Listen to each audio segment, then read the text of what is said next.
Texas was a different world. Things changed when I got to Texas. No one was wearing a mask and people were a lot friendlier to me.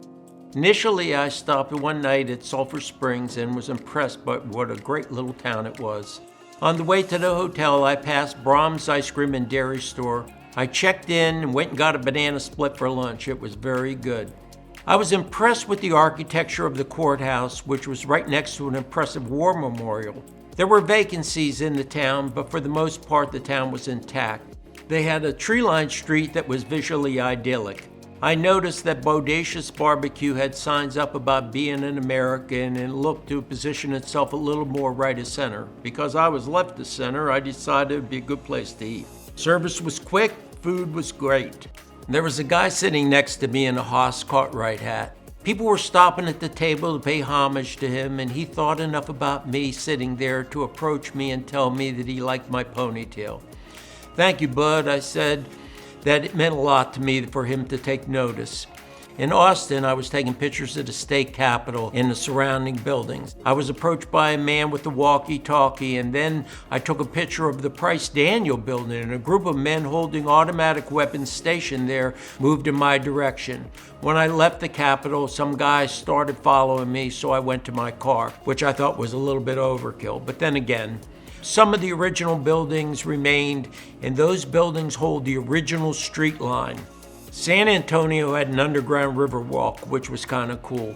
It was packed with people dining, overlooking a channel of water that ran through the development. Del Rio was vacant with no foot traffic. There was a border guy standing around, but no one else, although there was a line at the clinic where you sell your blood. I thought about going in and selling my blood to enhance the experience, but with the COVID, I thought better of it.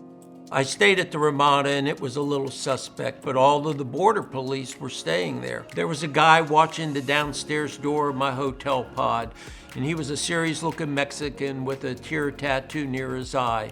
He was pleasant, and I noticed some of the room doors were remaining ajar.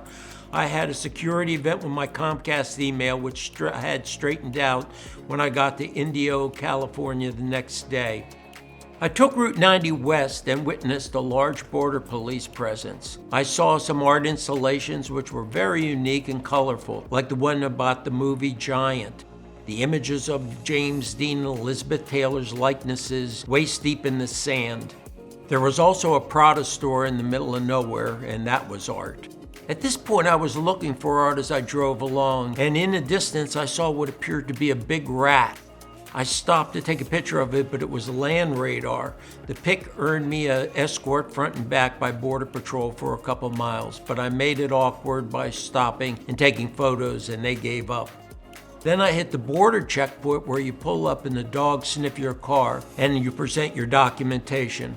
I was not expecting it. I pulled over, got my wallet out of the bag where I keep my immediate needs, and started towards the checkpoint. Then, to my panic, my wallet did not have my driver's license in it. I was without my documents.